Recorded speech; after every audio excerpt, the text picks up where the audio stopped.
Well, if you think about this word storytelling, someone's telling a story.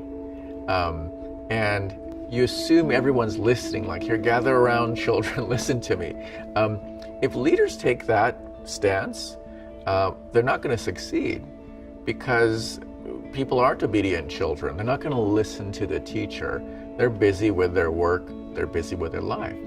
And so what I've seen is that a leader doesn't start with storytelling.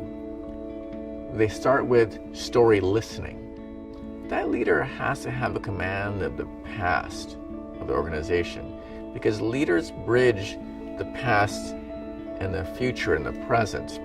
They refer to the past to enable people to feel the present and to see the future as not some kind of radical transformation, because we don't like change. But a great story from a leader can bring people along that path. This is how it was, and this is how it is. Little different. There were scary moments, but we got here. And this is the future. We're going to go forward. We did it before. We can do it again. When I think about the problem of working with organizations, audiences, teams, is I see little arrows on their heads, and they're all going in different directions because they have their own stuff to take care of. A leader is trying to move everyone's arrow in generally the same direction. And the way to do that is they talk about what North Pole is, North Star is.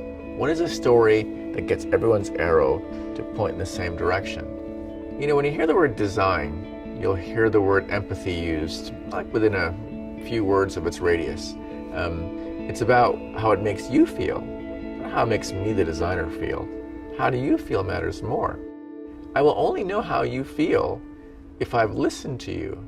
Design tends to mean that you're not taking the linear path. We all love the linear path. It makes sense. It's the lowest path of risk. But when designers are freed to accept risks, do some things, experiment, out of their comfort zone, they expand their imagination and they find a way back to the problem. It wasn't until I began to lead that did I understand how leading is a kind of design problem. I look at leading as a kind of making, as a creative problem. How to be a creative leader, I think, is the most interesting problem today for any person who's in the creative fields. What's the future of storytelling?